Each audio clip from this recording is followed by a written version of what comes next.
Peace, family. It's your brother, Oh God. Hip Hop News Uncensored. This is a live show production in front of the world. The title of this show is going to be called Meek Mill Could Really End Up in Prison. Plus, we're going to be talking about Tyrese's video and childhood. So, we're going to be in here for about a half hour or so, maybe a little longer, depending on how the conversation goes. Live show, we want to start though. Let's start this talking about probation and Meek Mill. Now, I've seen a few videos online, where some people had some pretty good advice, for Meek Mill with his probation hearing looming. Now, the story came out yesterday that Meek Mill could possibly face up to 20 months, in prison for probation violation. Now, one thing we look at is we see first and foremost, the system is not fair. A lot of us are getting railroaded. I mean, we're going to tell you, my man Darren will tell you a personal story about him getting railroaded in the system. I've been in the system.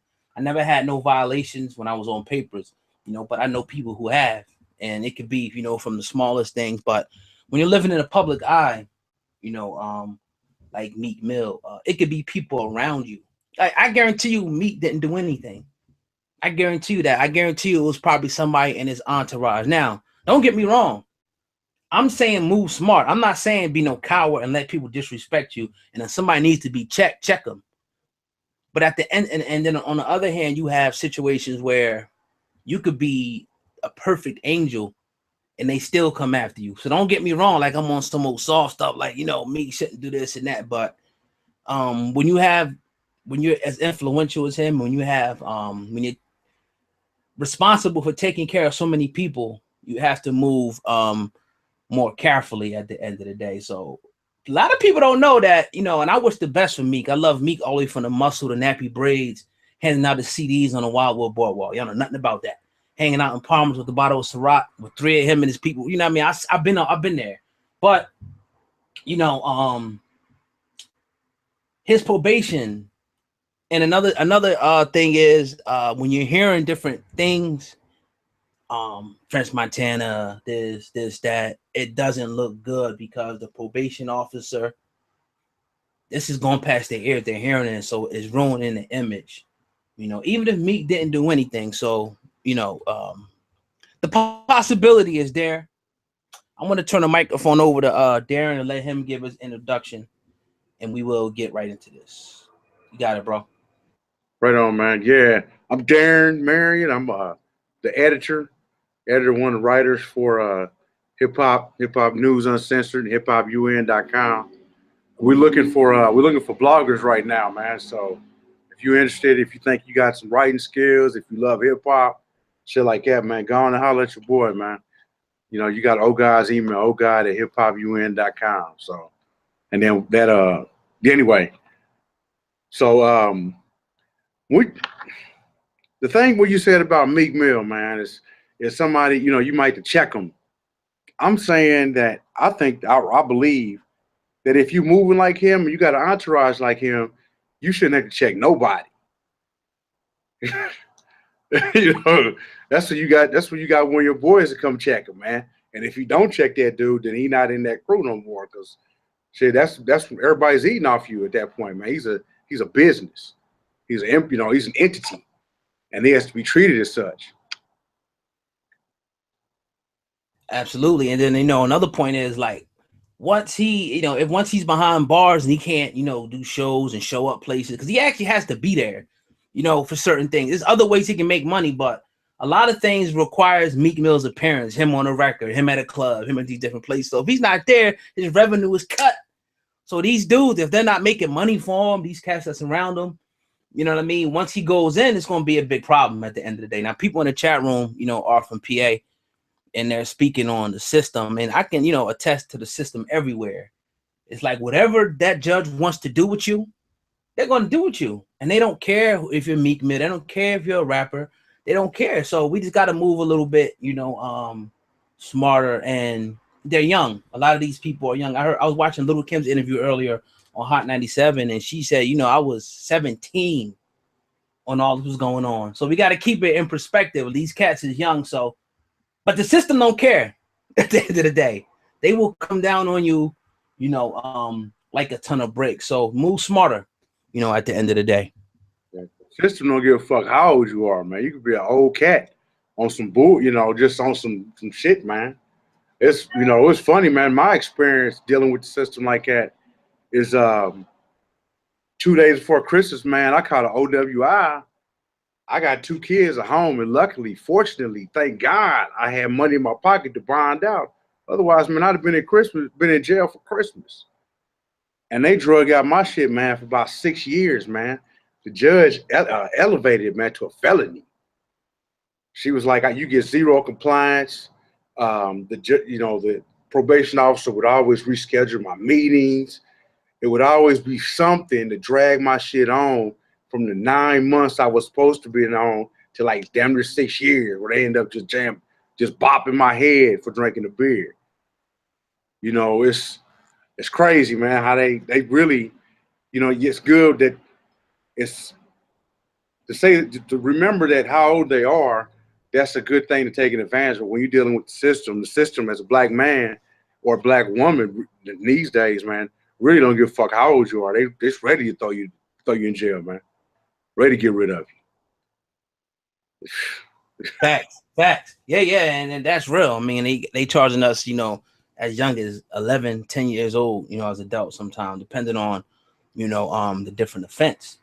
But let this serve as a wake-up call. Let it serve as a wake-up call because the hip-hop police are real. I got a clip of Jim Jones and Angela Yee talking about, the hip-hop police. And best believe when you become too powerful, you don't have to be powerful. Once you become a rapper and you're in the game, you're going to have a set of eyes on you, watch you, make sure you do certain things and you don't do, certain things. And you're not going to be able to escape any little thing at the end of the day. So, at this point, I think they should understand that, and I think, as a whole, I think that the hip hop industry promotes this though. If you're not real, if you don't check this dude, you're not real if you don't punch this dude in the face. You're not real, if you're not cussing this person out. And, everything doesn't always have to be handled, with violence and stuff like that, because people get hurt, people get killed, and people get locked up. And nobody tells you the stories, about sitting in a jail cell, with 3 or 4 guys, the toilet right there, the nasty food, the bologna, the grits. Like, people don't tell you about that stuff. That stuff is not pretty. They tell you about the women, the shaking the butt, but they don't tell you about the other side. And this the side where brothers in there crying at night. They don't tell you about that. And I guarantee you, Meek Mill and all those cats had to do time Gucci. I guarantee you they was fucking crying some of those nights in that cell. So all I'm saying is I wish the best for all of these brothers at the end of the day. But we have to move smarter. But it transitions us actually into our other topic, which is making sure that we be there for our children. Fatherhood. You can't take care of your children behind bars. I know some brothers make miracles doing it. If you got some type of way to make money out there, but if you're behind bars, we already got an epidemic of, the black father not being in the home. You know what I mean? So they say, so we see. So, definitely. Go ahead, brother. Man, the CDC, I tell everybody this, man. The CDC came out with a study about 3 years ago. You can look it up, the CDC study on black fathers. And it actually said that black fathers were more involved in our children's lives by at least 7% of all the races. So it's a if you go to a spot, man, you see it like usually a dad with his kids. I believe it's a kind of a misconception about us, man. I remember, man, when I got jammed up, man, I cried one time, man, and it wasn't for me. It wasn't because I was in a fucked up situation. It's because, man, I cried for my son, man. I cried for my son. I was like, damn, this is something that he's with, I could lose him, man. I could lose who he is. I'm losing time on who he is, on being there to develop who he is. And it was taken away like that, like nothing. And the motherfucker didn't blink and didn't give a fuck, man. So that makes me think about Tyrese, man, how we don't know what kind of decisions he had already made. We was talking about this earlier, man. We don't know what kind of decisions he had made. He might have some bad decisions because he talked about some money issues. We know he's been going back and forth with the Rock. Rock called him a motherfucker. You know, he called him a motherfucker on Twitter and all this shit, man, and going in on him. So he's got that decision. His album flopped. He's got a lot of things that's sitting on him. And knowing that he's going into a courtroom where they really, like, the first thing he said, I hope I'm not breaking the law. For a black man to say that, and he's just leaving court about his child, and he's getting on there on social media and saying, I hope I'm not breaking the law by sharing what's going on in my life right now. That's telling in itself. That's the first thing he said when he voiced his opinion about his child is, I hope I'm not breaking the law talking about how much I miss my child. That's how I see it. I feel him for him, you know, in some respects. Right. Yeah. Yeah. And that, you know, again, that brings us to another thing, you know, I think he's somewhere around ordered to pay $13,000 in child support. You know, a lot of people, that of course that's a lot of money. You know, maybe not so much when he's making what he's making, you know, but you know, in comparison. But that whole system, that whole child support system, I'm fortunate not to be on it, you know, not to have no kids out of wedlock and all that, you know, but that's another thing, you know, that the females, I think, on one, I mean, I'm gonna say this: brothers, take care of your children. Take care of your children to the best of your ability. But you know, you have a lot of women who I think use that system against the brothers, you know, to kind of destroy them at the end of the day. And you know that's a whole show right there, the whole child support system, and it creates a wedge, you know, in the family. You know, so you gotta be smart. I think Slim Thug spoke about it, being very smart about who you decide to lay down and have children with, being very, you know, critical of that decision, because you know you're going to be stuck with this, dealing with this woman regardless if y'all get out of a relationship, you know, and you have to take care, you have to take care of your child first and foremost, but dealing with her is going to be different if you have a split. Trust me, you don't care how much, you know, y'all how lovey-dovey y'all is, it's going to be different, you know. And I think that puts a strain on a lot of the relationships. And if you look back, Tyrese has been going through this for a few years now, this battle, you know, over his child. Because I looked at a few old interviews, he was talking about it back in 2015. So, you know, it just shows us that, you know, what we got to work on, you know. And peace to Miss Robin White and Living Soul Journey in the chat room. And my wife had my wife's a teacher, she's an educator, and she said you'd be surprised how many of these women, it's a bunch of ain't shit ass women out here. They're not knocking women at all. But you have to think about it. The court system looks at the mother first. They're always going to give the child, they're going to defer no matter what to the mother. So if the mother has more than one father, she essentially has two husbands, because at the drop of a dime, drop of a hat, if that man wants to see his child, she has to now drop this other guy, drop whatever she's doing, and get that man his child. So it's the onus, yeah, it's, you know, it takes two to tango, but you also have to remember that the court system looking at it take one to make the party. Feel me? Yeah. What do you feel about him crying though? On the internet like that? We were just speaking about that, like airing out on the internet. What do you think about that? Well, I look at it two ways. One, social media. It's social. So it's social for a reason. It's because we're sharing things. We're sharing our moments. We're sharing our birthdays. We Snapchat and stuff. So you cannot be surprised that somebody who is in the limelight like him would reach out socially to use social media. We don't know what he was up against. I don't know what he said. He's like this. What he said, he made the ugly face, man. That's what got me like, you know, what's he on? What's he really on? Was he faking? Was he real? But up until that point, he seemed authentic. You know, and I can respect that authenticity. So if he was acting, man, he gonna win an Oscar for making Yeah, an face. yeah. So yeah, with that being said, though, man, it's like somebody put in the chat room. That's the most attention I ever paid to really Tyrese. You know what I mean? I seen him back in the day. I kind of seen what he did. I don't have nothing against him, but I just, so that's the interesting perspective. Was he faking?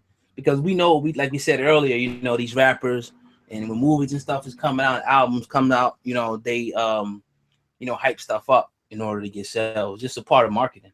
You know what I mean? At the end of the day, but again, like you said earlier about that misconception about the brothers taking care of their children, man. I believe it, man, because myself, I do my job, you do your job, and a lot of brothers that I know take care of their children. A lot of them.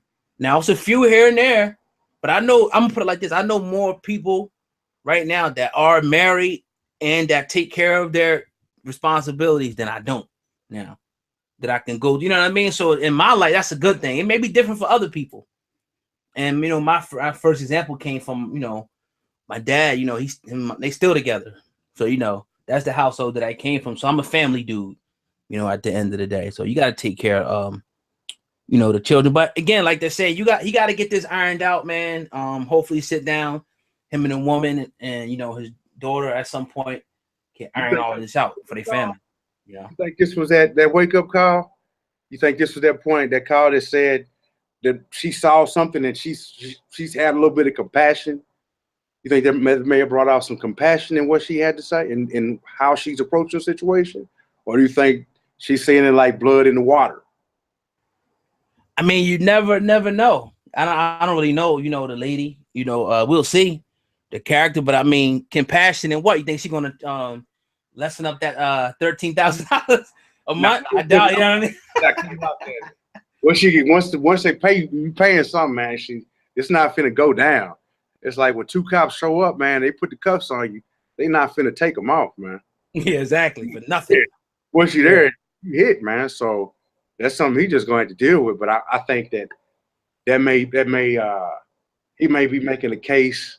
It may be an acting case to try to get some additional mediation, to bring some sort of mediator in he may have used it as a chess move. We don't know.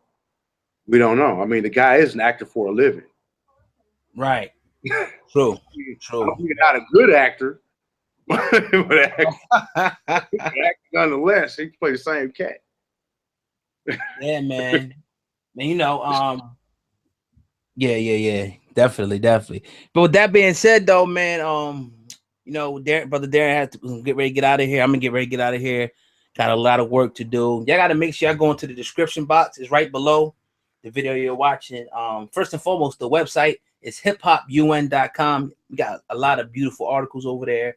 All our social media sites is there. Make sure you follow them, all of them. Like, subscribe, everything. Hit the like button on this video. We got a lot of people watching. Hit the like button for me.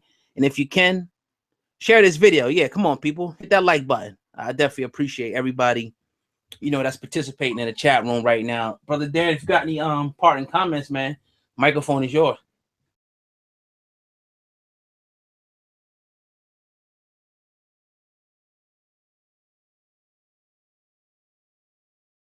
Yeah, I got you. Yeah. Oh man, parting comments, man. Just hey, thanks again, man, for just sitting here chopping. We chop it up a lot, and so this is kind of like us being able to share that kind of chopping up we do in these conversations with other people.